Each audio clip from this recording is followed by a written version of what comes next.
আসসালামু আলাইকুম আমার প্রিয় আপু ভাইয়ারা, আপনারা সবাই কেমন আছেন? আজকে আপনাদের সাথে তেলাপিয়া মাছ দিয়ে খুবই মজার একটা রেসিপি শেয়ার করব। রেসিপিটি বানানোর জন্য প্রথমে আমি একটা মশলা রেডি করে নিব। এখানে আমি নিয়েছি 1 টেবিল চামচ সর্ষে আর 1 টেবিল চামচ পোস্তদানা আর কাঁচামরিচ।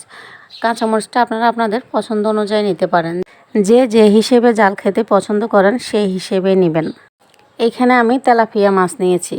মাছের সাথে আমি পরিমাণ মতো লবণ, হলুদ আর মরিচের গুঁড়া, সাথে 1 টেবিল চামচের মতো সরিষার তেল দিয়ে ভালো করে মেখে নিব। তেলাপিয়া মাছের এই রেসিপিটা সত্যি ভীষণ মজার হয়ে থাকে খেতে। এরপর আমি ফ্রাই প্যানে পরিমাণ মতো তেল দিয়ে মাছগুলোকে ভেজে নিব। মোটামুটি একটু লাল করে ভাজবো, আবার বেশি লাল করে ভাজবো না, তাহলে আবার ভেতরে মশলা ঢুকতে চাইবে না। এই পিঠ ও পিঠ দুই পাশ ভালো করে ভেজে নিব। এরপরে মাছ ভেজে যে তেল ছিল, তেলটা আমি অন্য একটা কড়াইয়ের মধ্যে নিয়ে এখানে দিয়ে দিব পরিমাণ মতো পেঁয়াজ কুচি। এখানে আমি বড় সাইজের একটা পেঁয়াজ নিয়েছি। পেঁয়াজগুলোকে আমি একটু ভেজে নিব। সাথে দিয়ে দিব স্বাদ মতো লবণ। লবণ দিলে কি হবে, পেঁয়াজটা একটু তাড়াতাড়ি নরম হয়ে যাবে। এরপর এখানে দিয়ে দিব আমি টমেটো। এখানে আমি মিডিয়াম সাইজের 2টা টমেটো নিয়েছি। এরপর এগুলোকে আমি ভেজে নিব যতক্ষণ পর্যন্ত টমেটো আর পেঁয়াজটা নরম হয়ে না আসে। যখন নরম হয়ে আসবে তখন এখানে আমি দিয়ে দিব 1 টেবিল চামচের মতো রসুন বাটা। এরপর সাথে দিয়ে দিব ওই যে ব্লেন্ড করে রেখেছিলাম কাঁচামরিচ, সর্ষে আর পোস্তদানা। এবার এই মশলাটাকে খুব ভালো করে আমি কষিয়ে নিব। এই মশলাটাকে আমি 10 মিনিটের মতো ভালো করে কষিয়ে নিয়েছি। এখন এখানে দিয়ে দিব পরিমাণ মতো মরিচের গুঁড়া আর ধনিয়া জিরার গুঁড়া। সব কিছু আপনারা আপনাদের পছন্দ অনুযায়ী দিতে পারেন। ঝালটা আপনারা যে হিসেবে খান সেই হিসেবে দিবেন। এবার আবারও মশলাটাকে খুব ভালো করে কষিয়ে নিব। সামান্য একটু পানি দিয়েছি ব্লেন্ডারের জারটা ধুয়ে। অনেক সময় আমরা একই রেসিপিতে রান্না করলেও এক একজনের রান্নার স্বাদ এক এক রকম হয়।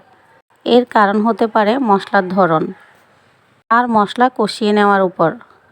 মশলাটাকে আমি খুব ভালো করে কষিয়ে নিয়ে এখানে দিয়ে দিলাম পরিমাণ মতো ঝোলের জন্য পানি। ঝোলের পানিটা যখন ফুটে এসেছে তখন এখানে আমি ওই যে ভেজে রেখেছিলাম মাছগুলো দিয়ে দিব।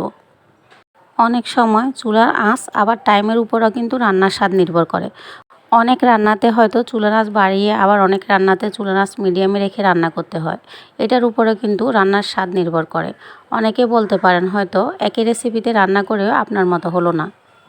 এটা হতে পারে হয়তো আমি যেসব কারণ বলেছি। যাই হোক, আপনাদের সাথে কথা বলতে বলতে আমার রান্না প্রায় শেষ পর্যায়ে আমি এখানে দিয়ে দিব কাঁচামরিচ আর বেশি করে ধনিয়া পাতা।